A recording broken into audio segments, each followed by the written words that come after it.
इस समय भारत के ब्राह्मणों की चर्चा अमेरिका में खूब हो रही है। पीएम मोदी की चीन से आ रही मुस्कुराती तस्वीरें ट्रंप को इतनी चुभ रही हैं कि उनके सलाहकार लाइन लेंथ तक भूल जा रहे हैं। इधर ब्राह्मणों की बात पर भारत में भी प्रतिक्रिया आ रही है। आखिर अमेरिकियों को ब्राह्मणों की याद क्यों आई है? नमस्कार, आप देख रहे हैं बात साफ है। मैं हूं आपके साथ विवेक शांडिल्य। ट्रंप और उनके चरण चुंबकों को लगा था कि भारत पर 50% टैरिफ लगाने के बाद भारत दबाव में आ जाएगा और बिखर जाएगा, लेकिन इसके ठीक उलट भारत ने डटकर इसका सामना किया और दिखा दिया कि नया भारत किसी के सामने दबाव में झुकता नहीं है, चाहे वो अमेरिका ही क्यों ना हो। भारत के इस सिक्सर से ट्रंप एंड टीम की पूरी लाइन लेंथ धराशायी हो गई। जब से डोनाल्ड ट्रंप के दुलरुआ पीटर नवारो ने ब्राह्मणों का जिक्र किया है, तब से भारत में एक तबका खासा नाराज दिख रहा है। जाहिर है ज्यादातर इसमें ब्राह्मण ही हैं। सोशल मीडिया पर भी ताबड़तोड़ रिएक्शन आ रहे हैं। उद्धव ठाकरे की पार्टी से राज्यसभा सांसद प्रियंका चतुर्वेदी ने बाकायदा नवारो को ब्राह्मण का मतलब भी समझा दिया। हालांकि उन्होंने यह भी लिखा कि भारत के संदर्भ में ऐसा जानबूझकर लिखा गया है। कुछ ऐसा ही सागरिका घोष ने लिखा तो कुछ लोगों को यह भाव पसंद नहीं आया। खैर, अमेरिका की तकलीफ क्या है, इसे समझने की कोशिश करते हैं। अमेरिका एक चौधरी है और वो दिखाना चाहता है और उसके सत्ताधारी चाहते हैं कि दुनिया उनके इशारों के बगैर ना चले। सब उन्हें पूछें और वो सबको आदेश दें। कुछ कुछ अपुनिच गॉड है वाली फीलिंग वहां के ब्राह्मणों में है। टेंशन मत लीजिए, असल में ब्राह्मण का जो मतलब आज भारत में हम समझ रहे हैं, अमेरिका में 150 साल से भी ज्यादा समय पहले इसका मतलब निकाल लिया गया था। वहां के ब्राह्मण और यहां के ब्राह्मण का कॉन्सेप्ट जमीन आसमान का फर्क लेता है। हां, अमेरिकी राष्ट्रपति के व्यापार सलाहकार नवारो ने जब ब्राह्मण भारतीयों के मुनाफे वाली बात कही, तब इतिहास के पन्ने पलटे जाने लगे और तब पता चला कि अमेरिका में ब्राह्मण शब्द का इस्तेमाल आखिर किसके लिए होता है। ब्राह्मण शब्द का इस्तेमाल पहली बार 1861 में ओलिवर वेंडेल होम्स सीनियर ने अपने नॉवेल में किया था। ओलिवर ने बोस्टन के एलीट परिवारों यानी संपन्न या कहिए कुलीन परिवारों को संबोधित करने के लिए भारत के तथाकथित उच्च वर्ग ब्राह्मण शब्द को उधार में लिया। इसका इस्तेमाल करते हुए उन्होंने बोस्टन ब्राह्मण शब्द इजाद किया था। तो ट्रंप के दुलरुआ के बयान पर भारत के ब्राह्मणों को नाराज होने की जरूरत नहीं है। साफ है ब्राह्मण कहते हुए वो किसे टारगेट कर रहे हैं। हालांकि ये दूसरे देश के लिए कहते तो ठीक था, लेकिन भारत के लिए ब्राह्मण का इस्तेमाल थोड़ा अतार्किक लगता है। शायद उनके सलाहकारों ने इसे ठीक से नहीं समझाया। लेकिन अगर बोस्टन ब्राह्मण कॉन्सेप्ट को समझा जाए तो कैसे समझा जाए? क्या होता है बोस्टन ब्राह्मण? बोस्टन ब्राह्मण होने का मतलब है एलीट लोग, अमेरिका की वो पुरानी एलीट क्लास जो 18वीं सदी से 20वीं सदी तक न्यू इंग्लैंड की संस्कृति, राजनीति, अर्थव्यवस्था और समाज पर छाई रही। ये ज्यादातर व्हाइट एंग्लो सैक्सन प्रोटेस्टेंट यानी कि वॉस्प फैमिलीज हैं जो पुरिटन कॉलोनिस्ट के वंशज हैं। नाम बोस्टन ब्राह्मण। और सबसे पहले, जैसा कि मैंने आपको बताया कि 1861 में ओलिवर वेंडल होम्स सीनियर ने अपनी किताब एलसी वेनर में इसका इस्तेमाल किया। उन्होंने बोस्टन के अपर क्लास को ब्राह्मण कास्ट ऑफ न्यू इंग्लैंड कहा, क्योंकि वो खुद को एक चमकती हुई शहर बनाने के लिए चुने हुए मानते थे। ये फैमिलीज जैसे कि Appleton, Bacon, Cabot, Coolidge, Forbes, Lodge, Lowell, Perkins, Russell, Saltonstall, Shaw और विंथ्रोप, जो कि पुरानी दौलत और विरासत पर टिकी हुई है। इनकी पहचान कैसे बनी? 17वीं सदी में इंग्लैंड से आए पुरिटन्स ने बोस्टन को बसाया।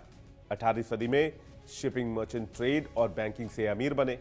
19वीं सदी तक ये बोस्टन की अर्थव्यवस्था पर काबिज हो चुके थे। ये China trade, rail road, textile mills चलाते थे। यहां तक कि हार्वर्ड यूनिवर्सिटी भी उनके कंट्रोल में थी, जहां वो पढ़ते थे और पढ़ाते थे।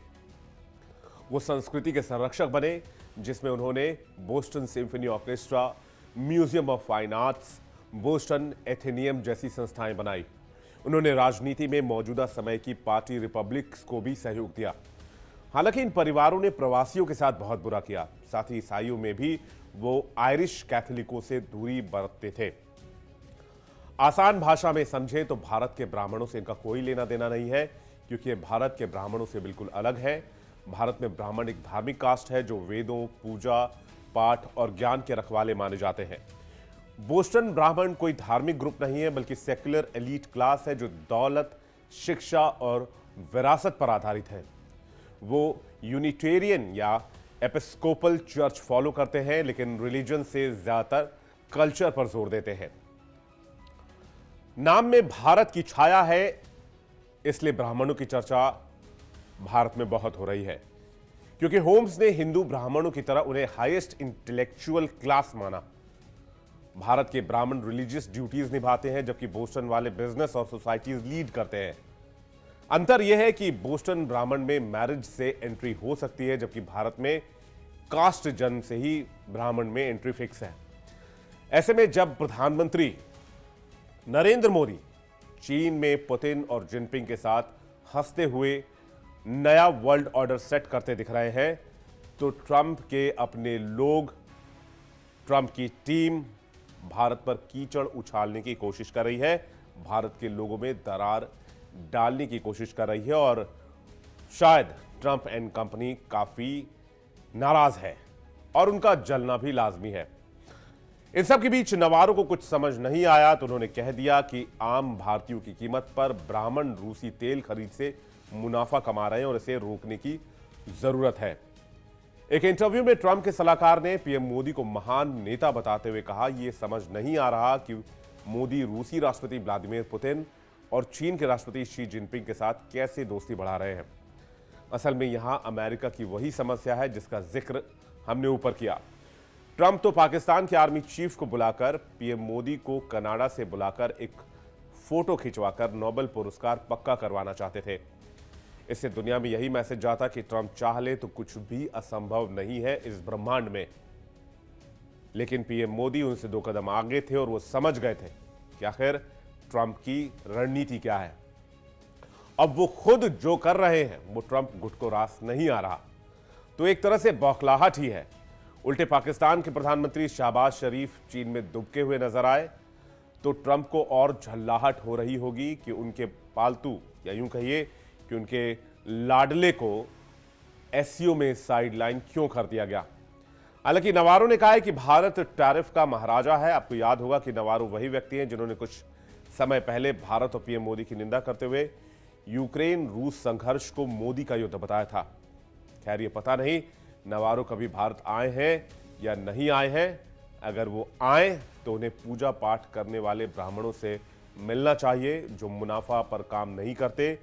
यहां धर्म और आध्यात्म की राह पर चलने वाला हर शख्स ब्राह्मण है और ऐसे लोगों के लिए डॉलर के कोई मायने नहीं होते। बाकी उनका इशारा तो पूरा देश समझ रहा है। ट्रंप ने भारत के रूसी तेल खरीदने के चलते 50% टैरिफ लगाया तो सोचा भारत दबाव में आ जाएगा, लेकिन भारत ने साफ कह दिया कि यह टैरिफ अनुचित है और जहां से सस्ता तेल मिलेगा हम खरीदते रहेंगे। बाकी बात जहां तक रही ट्रंप एंड कंपनी की रणनीति की, कूटनीति की और साजिशों की, उसे हम धोते रहेंगे और उसकी धुलाई लगातार जारी रहेगी। तो बात साफ है में आपको समझ आ गया होगा कि ब्राह्मण और बोस्टन ब्राह्मण का जिक्र आखिर क्यों किया गया और किस ब्राह्मण का जिक्र पीटर नवारो कर रहे हैं। चलिए चलते हैं न्यूज रूम और आज चर्चा इसी कॉन्सेप्ट पर।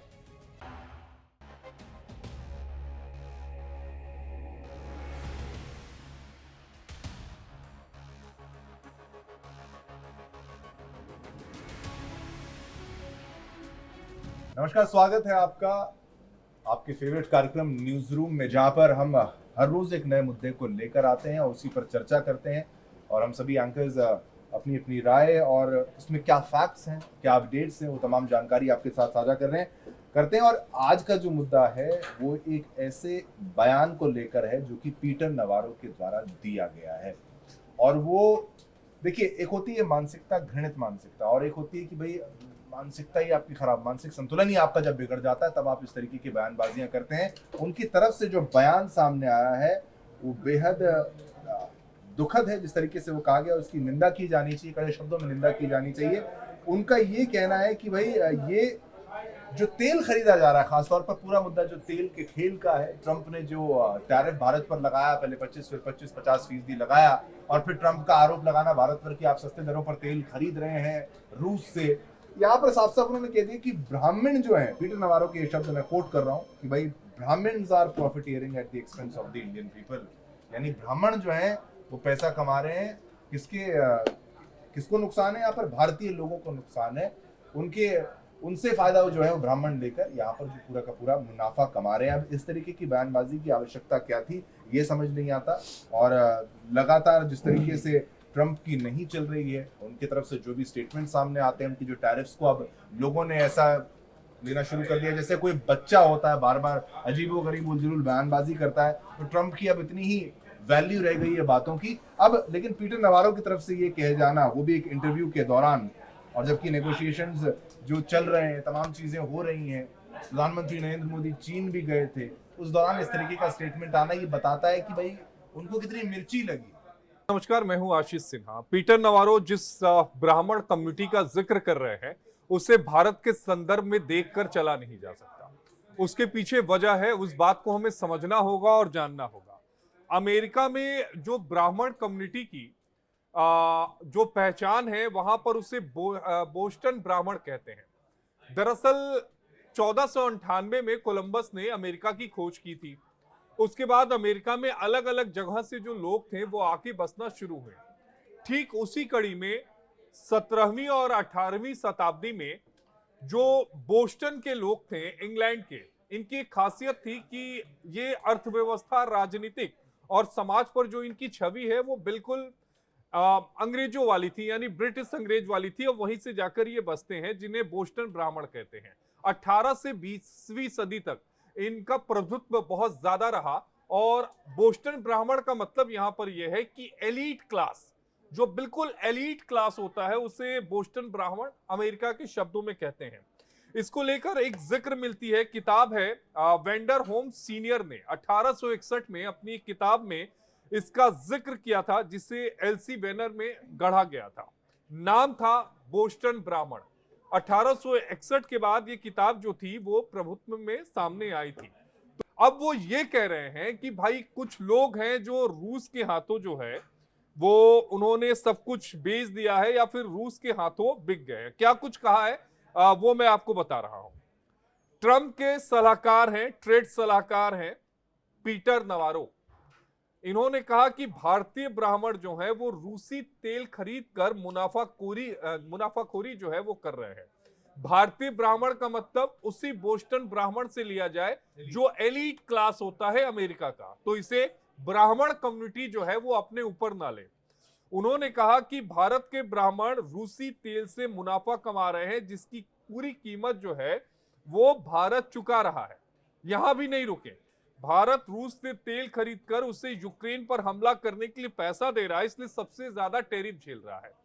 अब भाई नवारो साहब को ये कौन बताने जाए कि आप ही के देश के पेपर द वॉशिंगटन पोस्ट, इसके अलावा जो दूसरे बड़े पेपर हैं उनमें इस बात का जिक्र किया गया, बकायदा आर्टिकल्स लिखे गए और यह बताया गया कि डोनाल्ड ट्रंप ने 25% का एक्स्ट्रा जो टैरिफ है वो इसलिए भारत के ऊपर लगाया क्योंकि भारत ने डोनाल्ड ट्रंप को नॉमिनेट नहीं किया था पाकिस्तान की तरह कि उसे नोबेल प्राइज मिले।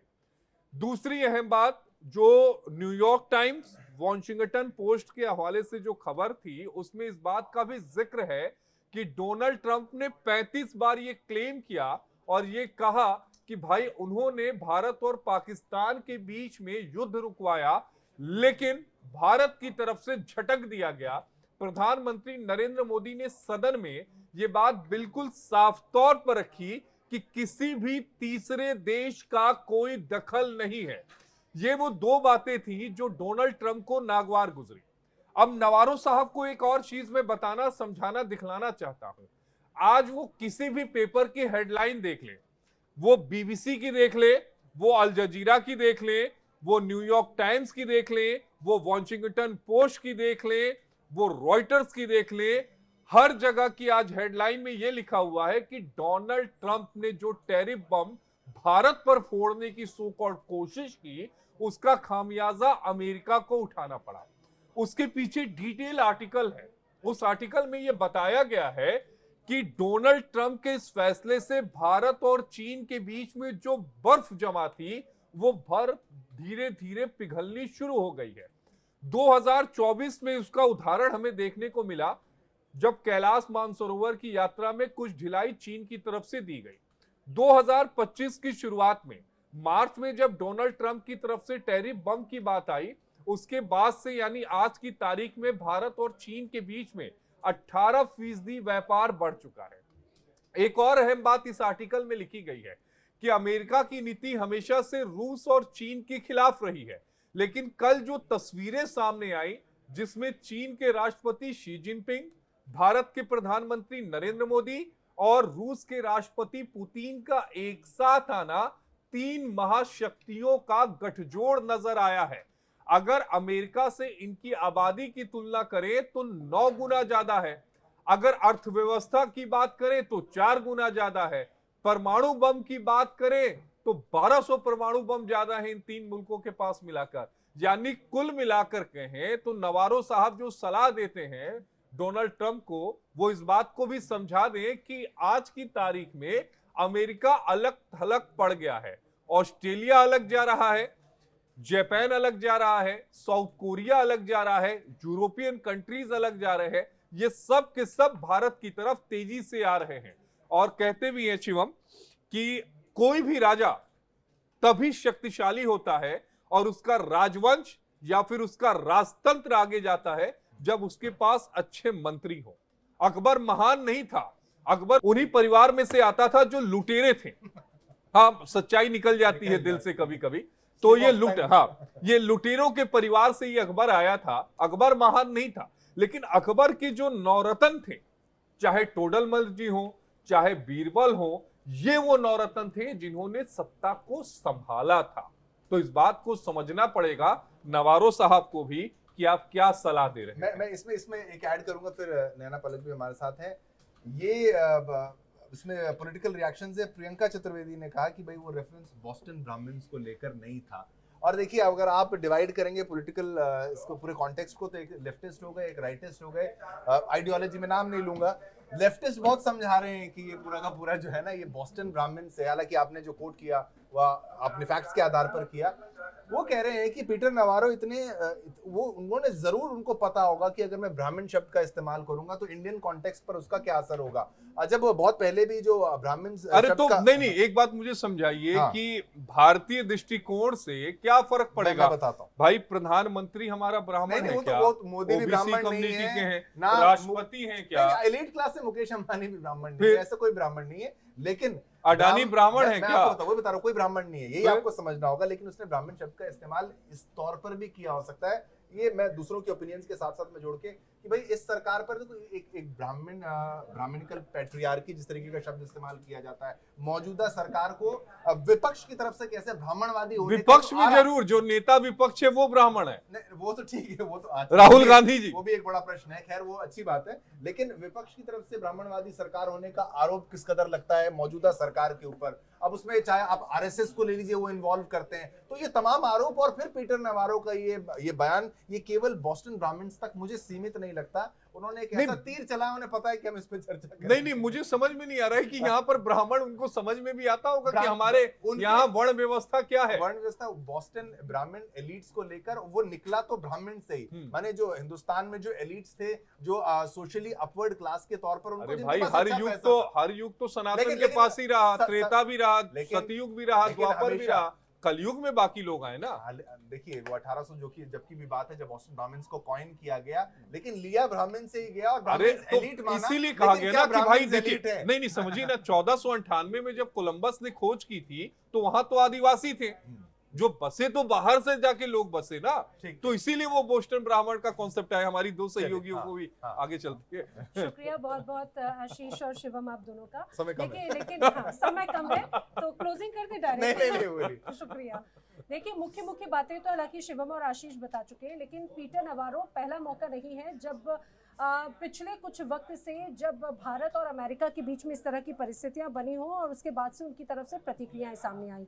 हाल ही में जब उनका बयान आया था तो उन्होंने एक तरह से वॉर की बात कही थी पीएम मोदी का नाम लेते हुए, लेकिन अब जिस तरह से उन्होंने अब ये बोस्टन ब्राह्मण्स का जिक्र किया, ये कहा जाए कि अब वो इंडिया में एक बार फिर से अंग्रेजों वाली जो एक पहले शासन का तरीका था ना, पलक फूट डालो शासन करो, उन्होंने एक बार फिर से इंडिया वासियों के लिए बात कही। उन्होंने ये कहा कि भाई मुझे तो समझ में नहीं आ रहा कि आखिर क्यों जो इंडिया है वो चाइना और रूस के साथ में अपने एक तरह से बिजनेस को आगे बढ़ा रहा है, जबकि यहाँ के भारत के लोगों को समझना चाहिए यहाँ का जो एलीट ब्राह्मण, वही जो एलीट क्लास है, उनको इससे फायदा हो रहा है। इतना ही नहीं, एक और शब्द का उन्होंने इस्तेमाल किया, क्रेमलिन के लॉन्ड्रामेट, यानी कि लॉन्ड्रामेट के तौर पर ये कहा जाए कि रशिया का जो पैसा है वो हम अपने तरीके से उसको एक अलग रूप में ले जाने की कोशिश करते हैं और उसका सीधा सीधा फायदा भारत की आम जनता को नहीं, लेकिन भारत का जो एक तबका है उसे हो रहा है। तो मुझे लगता है कि ये जो पीटर नवारो का ये बयान है वो सिर्फ इंडिया में एक बार फिर से लोगों को भटकाने या फिर उनके बीच में एक नई चर्चा, सरकार के प्रति अविश्वास होने की डालने की एक कोशिश। अच्छा, ये बयान कौन दे रहा है? पीटर नवारो, जिन्होंने अपनी जिंदगी में 5 बार चुनाव लड़ा, 5 बार हार गए, एक बार भी नहीं जीत पाए, खुद बोस्टन से पढ़े हैं। एक बार भी नहीं जीत पाए, और जिस कम्युनिटी का जिक्र कर रहे हैं वहीं से पढ़कर आ रहे हैं। पलक प्लीज, नहीं तो फाइनल कमेंट की तरफ चल पड़ेंगे हम लोग। नहीं, बिल्कुल आशीष, आप सही बात कह रहे हो और नैना ने जो बात कही है उससे मैं बिल्कुल सहमति रखती हूँ कि एक हम कह सकते हैं वेस्टर्न कंट्रीज का हमेशा से ये आइडियोलॉजी रही है कि divide them on the basis of caste. और यहाँ पर एक सेकंड के लिए मान भी लें कि कुछ ऐसी कंपनीज हैं जिन्हें फायदा हो रहा है, तो क्या आपको क्या दिक्कत है? हो रहा है तो हो रहा है, हम अपनी इकोनॉमी के बारे में सोच रहे हैं, हम आपकी इकोनॉमी के बारे में थोड़ा सोचेंगे। अगर हमें किसी कंट्री से तेल सस्ता मिल रहा है, आपने उस कंट्री के साथ अपने संबंध खराब किए, तो वो आपकी हेडेक है, वो भारत की चिंता नहीं है। अब लाजमी सी बात है कि अगर डिस्काउंटेड प्राइस पर जो तेल मिल रहा है तो जो तेल कंपनियां चला रही हैं उनको ही मिल रहा है ना। अब किसी में मजदूर को तो नहीं कहूंगी भैया जाओ रशिया जाके तेल खरीद लो। वो सेंसिबली अपने डिसीजंस नहीं ले रहे हैं, उसके रेपरकशंस नहीं देख रहे हैं। आपको सोचना चाहिए कि पिछले लंबे समय से, पिछले 11 सालों का अगर मैं जिक्र करूं, भारत और अमेरिका के जो रिश्ते थे वो बेहतरीन हो गए थे और आपने अपने पैर पर कुल्हाड़ी जो है वो खुद मारी है, और अब मारी है तो भुगतो भाई। और मुझे लग रहा है कि पिछले कुछ वक्त से, खासतौर से क्योंकि अब डोनाल्ड ट्रंप के जो डिसीजंस रहे हैं उसको लेकर वहीं की जो अब अंदर खाने हैं उनमें अविश्वास है, फेडरल कोर्ट की तरफ से फटकार लग चुकी है।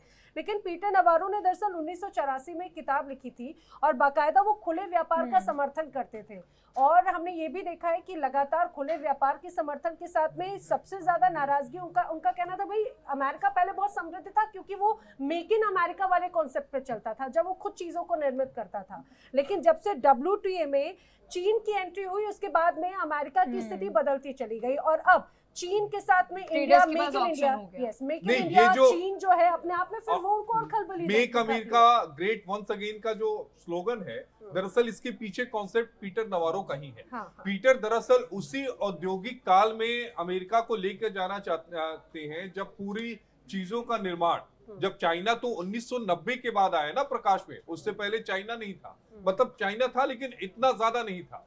तो वो चाहते हैं कि वो उसी दौर में वापस आए जब हर कुछ अमेरिका उत्पाद करे। तो राजतंत्र भी तो हमेशा नहीं रहा, जाहिर तौर पर राजा की सत्ता गई है। इस बात को उन्हें समझना पड़ेगा कि पूरी दुनिया में लोकतंत्र चल रहा है, अगर मिल के रहोगे तो फायदे में रहोगे, वरना अलग थलग आज की तारीख में पड़े रहोगे। शिवम, मैं वही कह रहा हूँ, फिर अब अमेरिका जाएंगे तो ऐसे लोगों से जब मिलेंगे तो पूछना पड़ेगा कौन जात के हो भैया। अब ये ब्राह्मण वाली जो बात इन्होंने बोस्टन, बार बार मैं कह रहा हूँ कि बोस्टन ब्राह्मण, इन्होंने बोस्टन शब्द का इस्तेमाल जानबूझकर नहीं किया।